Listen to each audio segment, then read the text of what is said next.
mientras el Rancho celebraba la cosecha, Patricia llenaba frascos en la cocina. Nadie le prestó atención. Era una mujer de talla grande, y creyeron que exageraba. 2 semanas después, una nevada histórica aisló el rancho. Sin provisions, todos pensaron que era el fin. Entonces recordaron los frascos de Patricia. Fueron lo único que los mantuvo vivos hasta marzo. Si esta historia te sorprende, suscribe y acompáñame hasta el final. Deja tu ciudad en los comentarios, quiero ver hasta donde llega. Ella era Patricia, una mujer de talla grande que ligó al rancho de Thomas en Wyoming en 1877. Nadie le dio una oportunidad. Thomas la contrató por una semana, solo porque no tenía a nadie más. Pero Patricia traía consigo algo que no aparecía en el anuncio. Un instinto heredado de su padre en Minnesota, la capacidad de leer la tierra y el viento como otros leen un libro. Supo que el invierno sería mortal antes de que nadie lo sospechara. Y lo que hizo a continuación cambiaría el destino de todos.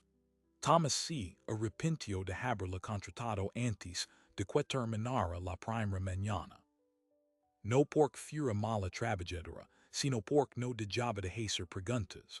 Recorrió el granero, contó los sacos de harina, abrió los barrels de carne salada y frunció el ceño.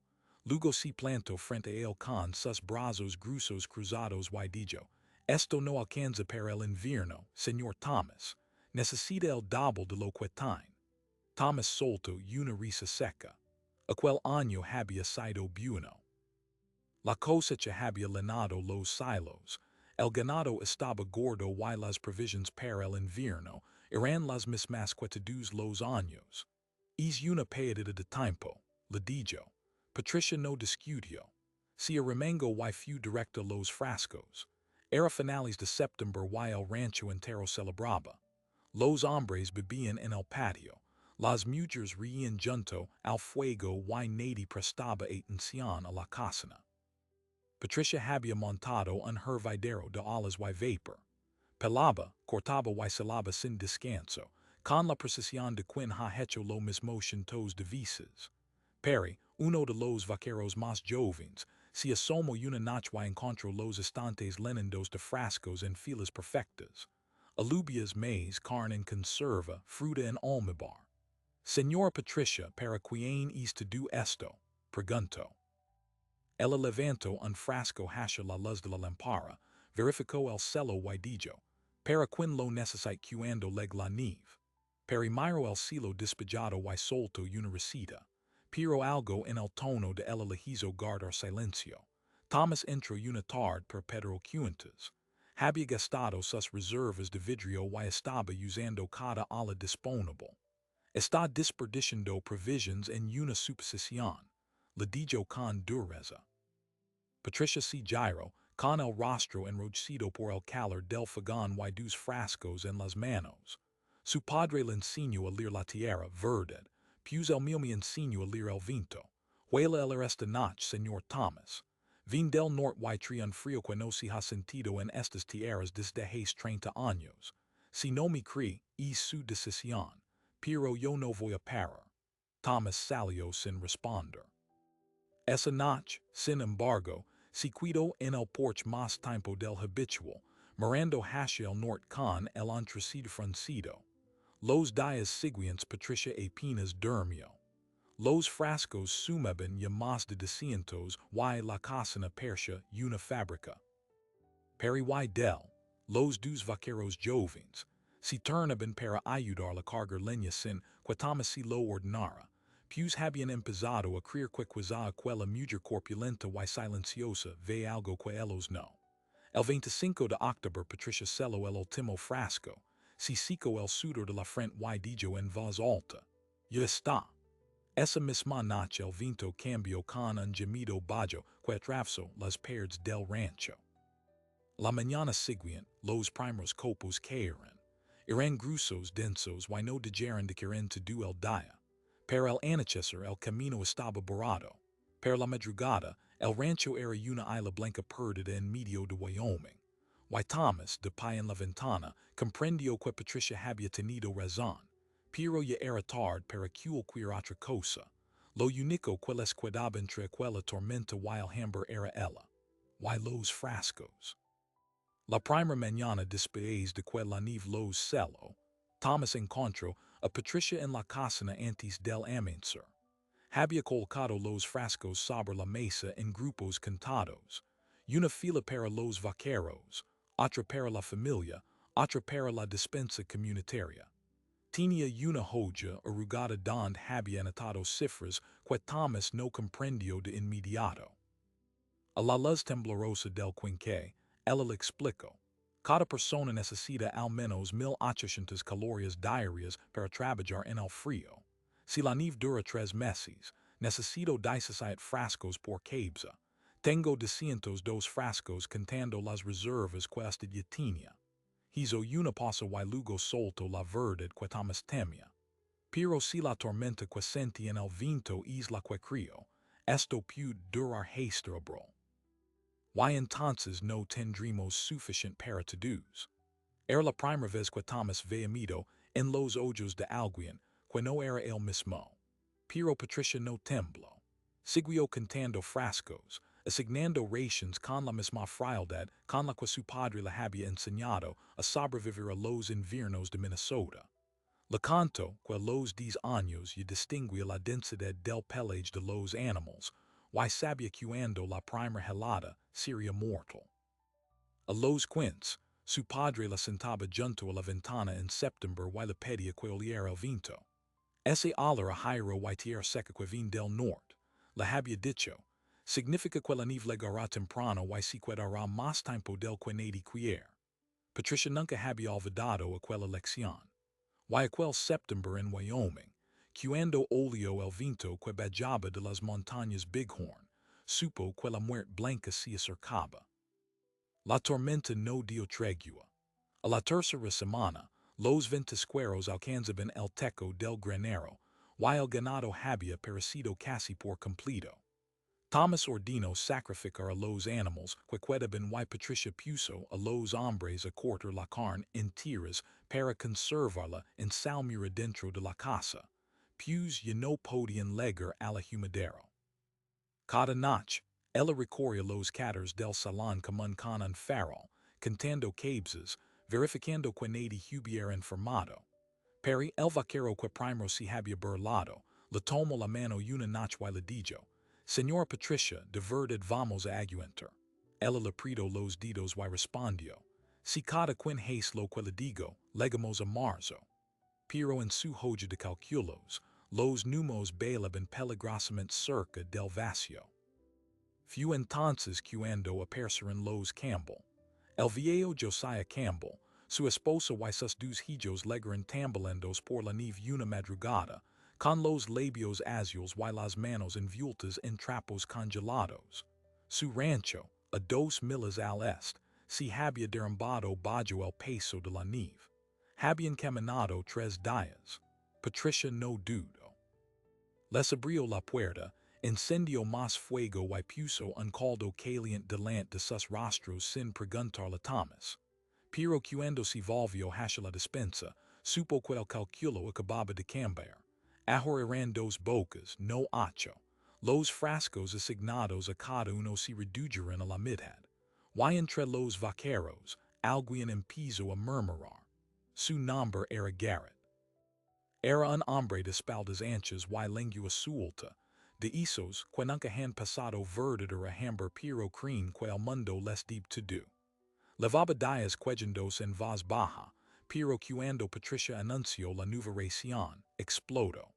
Usted no es la dueña de este rancho, le dijo con desprecio, plantándose en medio del salón. Esos frascos los lino con nuestras provisions, y ahora si los de unos desconocidos mientras nosotros comimos la mitad. ¿Quién le dio ese derecho? Patricia giró lentamente.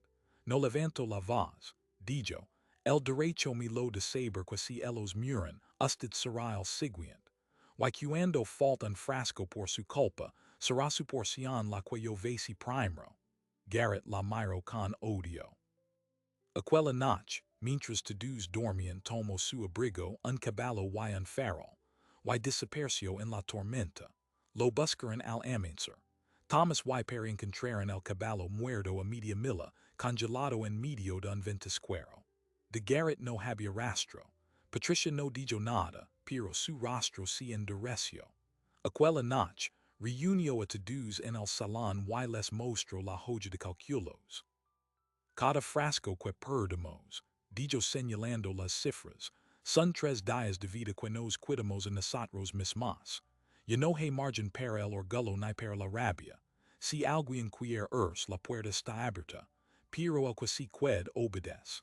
Nadie se movió. Afuera, el viento alaba con una voz que parecía humana. Febrero ligó con un frío más intenso que el de enero. La leña escasaba y Patricia ordenó desarmar los muebles del salón para alimentar la chimenea. Los frascos seguían alineados en la cocina, pero su número menguaba cada semana. Patricia levaba la cuenta con una precisión que rozaba lo obsesivo, anotaba cada apertura, cada porción, cada persona. Thomas la observaba desde la puerta y sentía una mezcla de gratitud y terror. Veía como sus manos gruesas manipulaban los frascos con delicadeza, como sus ojos repasaban las etiquetas escritas a mano, y comprendía que aquella mujer no era una cocinera, era una guardiana. Pero lo que ocurrió una noche de febrero cambió todo. Los Campbell habían ocupado un rincón del salón, junto al fuego.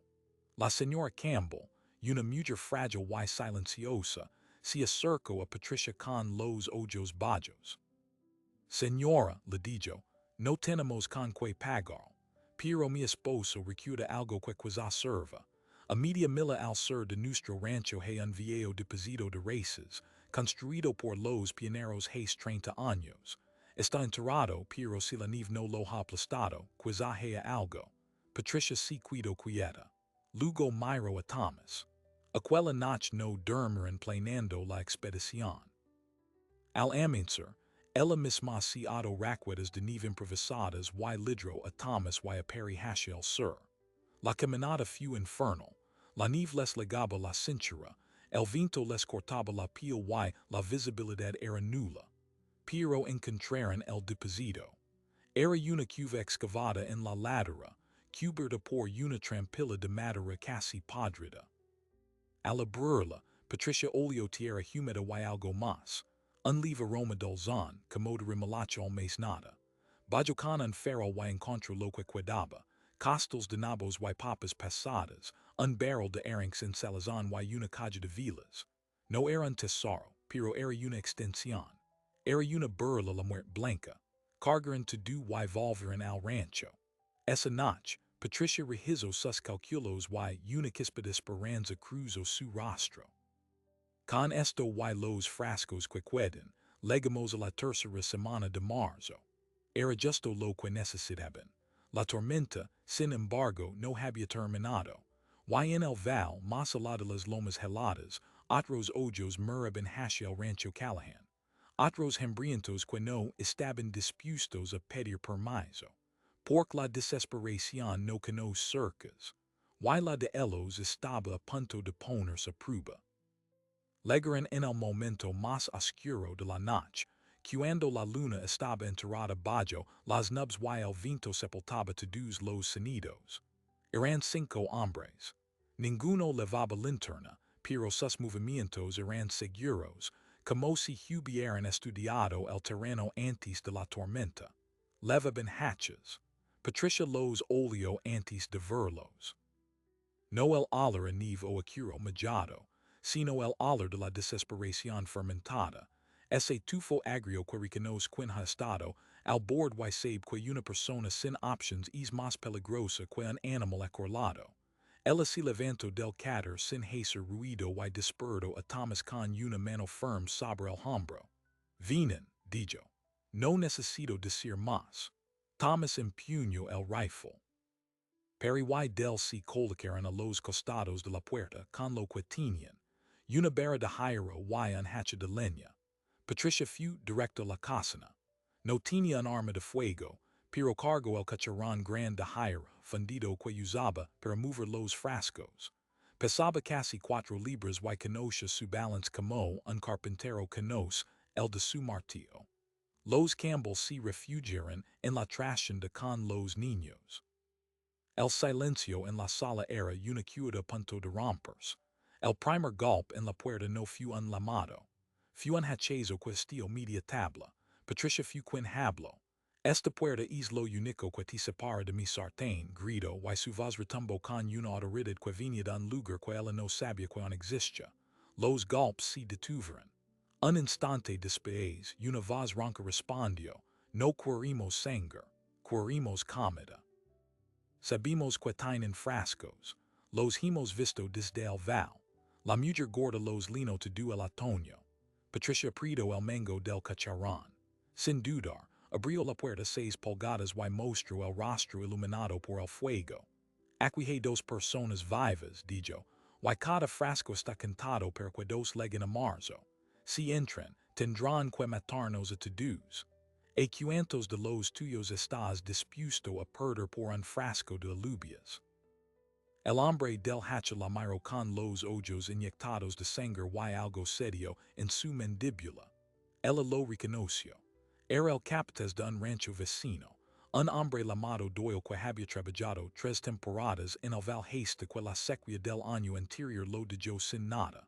No era un bandido. Era un vecino partido por el hambre. Patricia dio un paso a fura sin soltar el cacharrón. Doyle, dijo, bajando la voz, tú sabes que matarnos no te dará más que una semana, pero si quieres vivir escúchame. Él no bajó el hacha, pero dejó de balancearla. Ella le contó del deposito de raíces, de las latas que aún quedaban enterradas bajo la nieve media milla al sur, de cómo cocinarlas para que rindieran doble.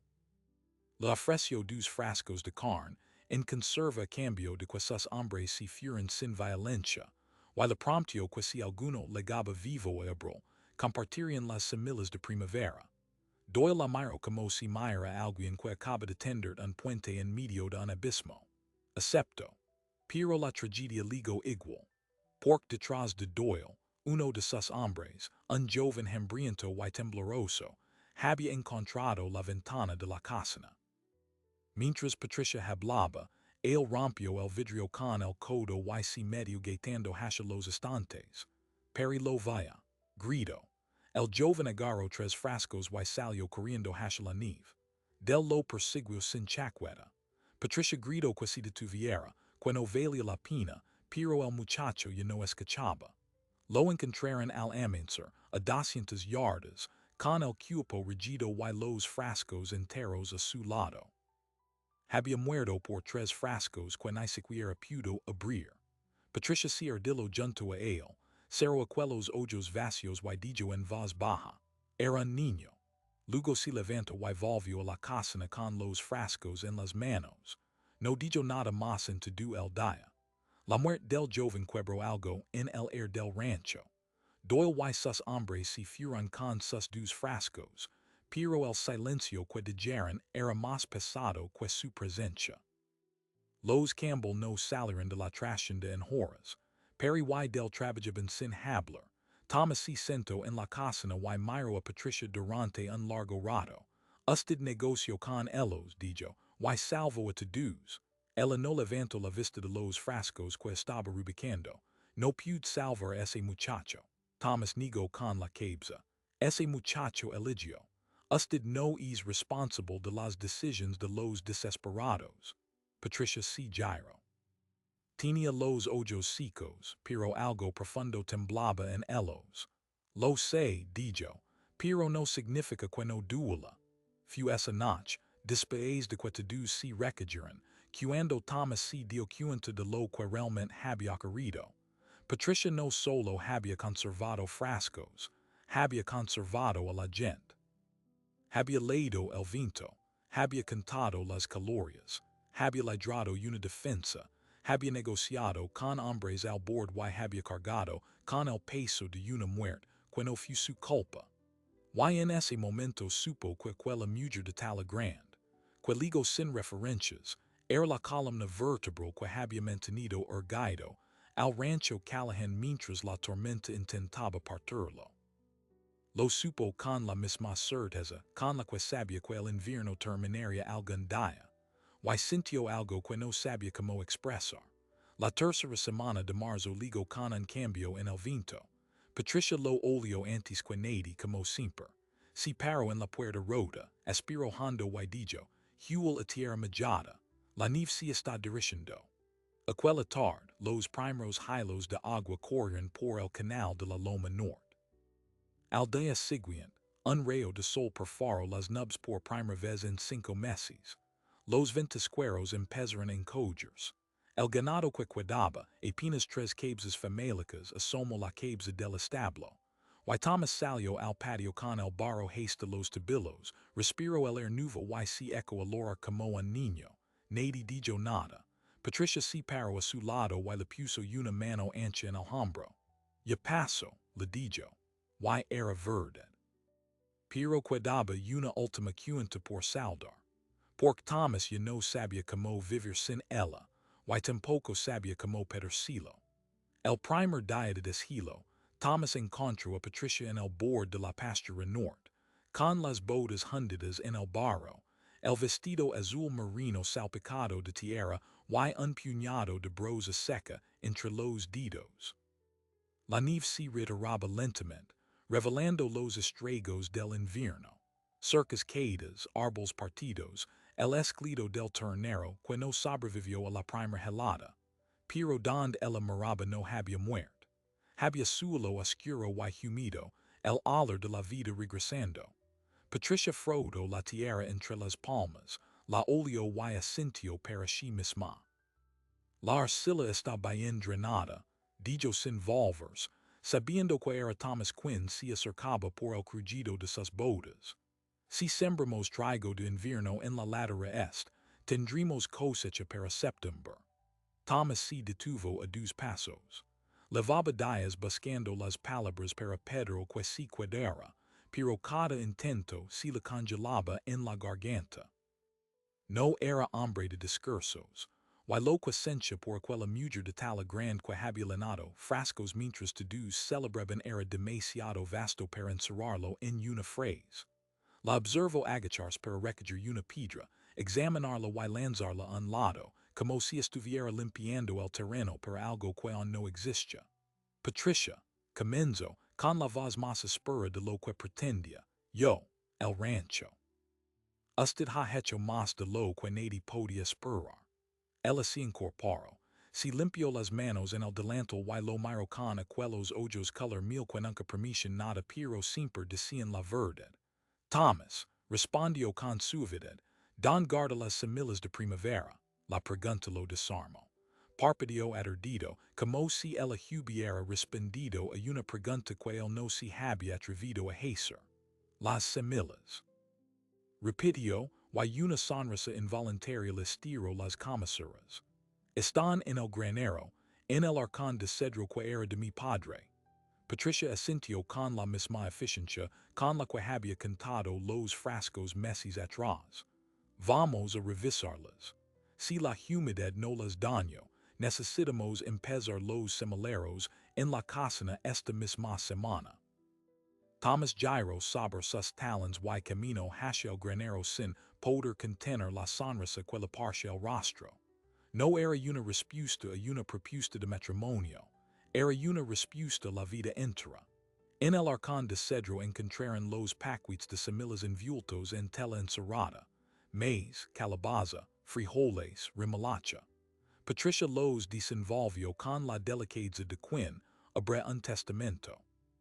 Separó las semillas por tamaño, sopló sobre las más pequeñas para retirar el polvo y descartó las que mostraban manchas de mojo.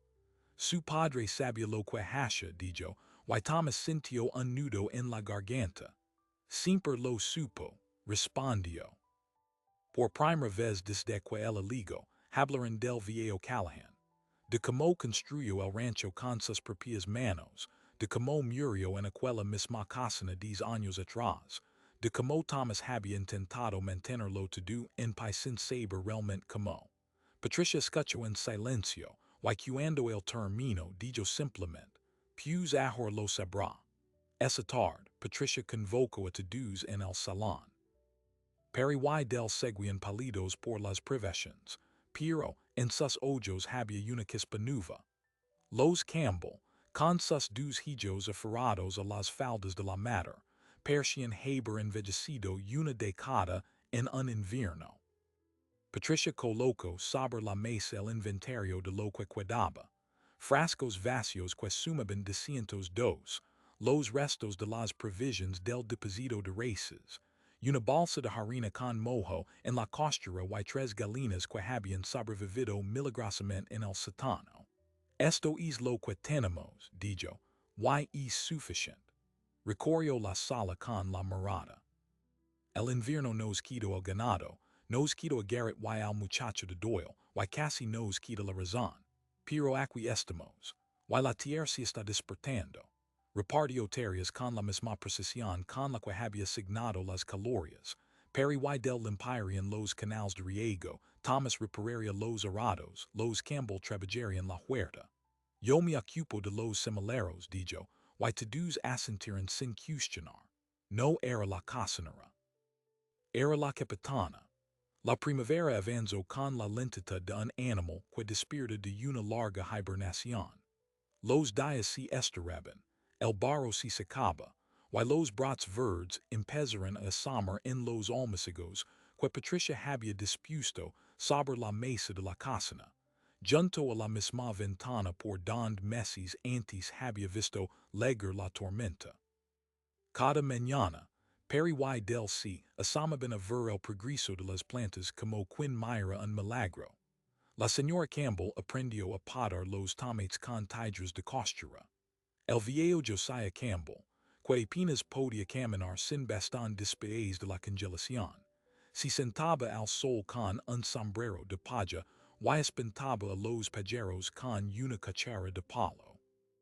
Thomas reparaba las cercas rotas y cada vez que pasaba junto a la cocina, miraba Patricia a través de la ventana.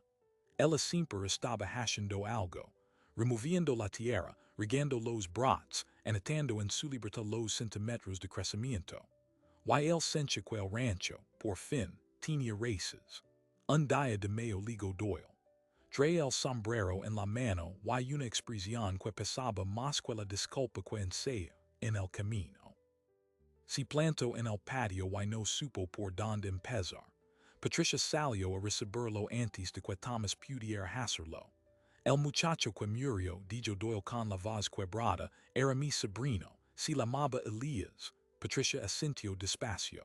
Lo sé, lo enterramos en la loma norte, donde empieza a crecer la hierba nueva. Doyle bajó la cabeza. No vengo a pedir perdón porque no lo merezco. Vengo a decir que los frascos que usted me dio alimentaron a mi gente, y que si alguna vez necesitan manos para la siembra para lo que si, las mías están disponibles. Patricia lo miró largamente. Luego extendió la mano. Doyle la tomó y algo se celó entre ellos, un pacto de sobrevivencia que no necesitaba más palabras. Thomas, desde la puerta del granero, comprendió que aquella mujer no solo había conservado frascos, había reconstruido la comunidad. En junio, cuando las primeras flores de calabaza se abrieron amarillas y torpes, Thomas volvió a intentarlo. Fue al anochecer en el porche mientras Patricia remendaba un delantal gastado. Patricia dijo y esta vez la voz no le tembló, yo no puedo pagar todo lo que ha hecho. Ella levantó la vista divertida. No le he pedido que me pague. El carspeo. No es eso. Es que no sé cómo vivir sin usted. Ella dejó la aguja sobre la tela y lo miró con aquella cama profunda que tanto le recordaba la tierra antes de la siembra. Thomas, dijo, vivo viviendo aquí desde que ligo la nieve. No me he ido. Él asintió despacio, y esta vez la sonrisa no fue tímida. Fue plena. Al día siguiente, Patricia le pidió que construyera un nuevo estante en la cocina para los frascos de la próxima cosecha. Thomas fue a buscar la madera sin dejar de sonreír. El verano trajo consigo una abundancia que nadie esperaba. La cosecha fue generosa, y Patricia volvió a llenar frascos, pero esta vez no estaba sola. Peri y del aprender en hacer conservas con la misma concentración que ponían al demar patros. La señora Campbell de Cirolo, una receta de mermelada de ciruela que Patricia anot, cuidad cement en su libertad. Y Thomas, que nunca había sido hombre de cocina, se encargaba de pelar las manzanas sin cuellos, solo por el placer de trabajar a su lado.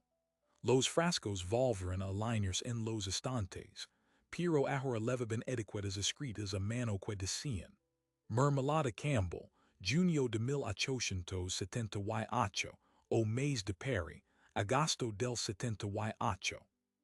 Cada frasco era una historia, y la cocina se convirtió en el corazón palpitante de un rancho que había renacido. Pero la sorpresa llegó en septiembre, cuando Patricia abrió un frasco olvidado en el fondo de la despensa. Era uno de los primeros que había llenado el otoño anterior, un frasco de duraznos en almíbar ligeramente dorado que había pasado todo el invierno, toda la primavera y todo el verano esperando. Lo abrió en la mesa, con Thomas a su lado, y dentro, enrolado en un trozo de tela encerrada, encontraron un papel amarillento. No era suyo.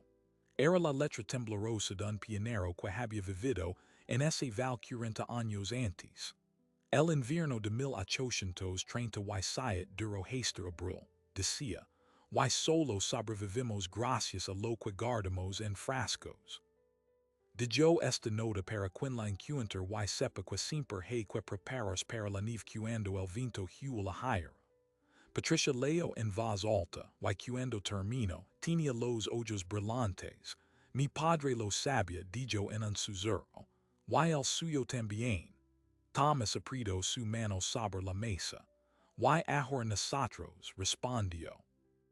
Aquella noche, mientras la brisa fresca del otoño mecía las ramas de los álamos, Thomas y Patricia se sentaron en el porche a mirar la loma norte donde empezaba el agua. No hablaron del pasado ni del futuro.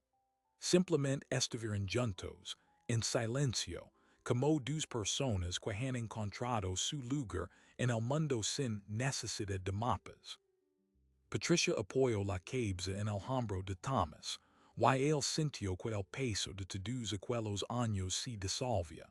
El Rancho Callahan seguía en pie, y por primera vez en una década, Thomas supo que no solo sobreviviría, prosperaría. Pero lo que ninguno de los dos imaginaba era que aquel invierno de 1877 se convertiría en leyenda, y que los frascos de Patricia serían recordados durante generaciones como el milagro de la mujer de talla grande que pensó en el invierno mientras todos celebraban el verano. Aunque la última lección todavía estaba por aprenderse.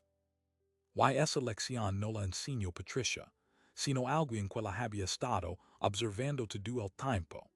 Esa última lección la enseñó Peri, 2 años después, cuando ya era capataz del rancho. Una tarde de otoño, mientras ayudaba a Patricia a llenar los frascos de la nueva cosecha, le dijo: Usted me enseñó que preparas no es tener miedo. Es querer lo suficiente a los tuyos como para pensar en enero mientras todos bailan en septiembre. Patricia dijo el cucharón sobre la mesa y lo miró con los ojos humedecidos. Aquel muchacho, que una vez se rió de ella por llenar frascos de más ahora era un hombre que repetía sus enseñanzas a los nuevos vaqueros. Y fue en ese instante cuando Patricia comprendió que su verdadera cosecha no estaba en los estantes de la cocina, sino en las personas que había tocado. Porque la historia de la mujer de talla grande que conservó la cosecha no termina en 1878, ni en el Rancho Callahan. Se multiplicó en cada boca que comió de sus frascos, en cada familia que sobrevivió aquel invierno, en cada hijo de los Campbell que aprendió a leer el viento como ella le había enseñado a su madre. La nota del pionero que encontró en el fondo del frasco de duraznos no era una casualidad. Era la prueba de que siempre ha habido personas que piensan en los demás antes de que la tormenta llegue. Y que esas personas, casi siempre, pasan desapercibidas mientras el mundo celebra. Pero cuando el hilo rompe las ventanas y el viento del norte ola, son sus manos las que sostienen en la vida. Hoy más de un siglo después, aquella casana ya no existe. Los estantes se derrumbaron, los frascos se rompieron, pero la lección de Patricia sigue intacta, porque en algún lugar ahora mismo alguien está mirando el cielo, oliendo el viento, y preparándose en silencio para lo que los demás no quieren ver. Esa persona no busca reconocimiento. Solo quiere que cuando llegue la nieve, haya suficiente para todos.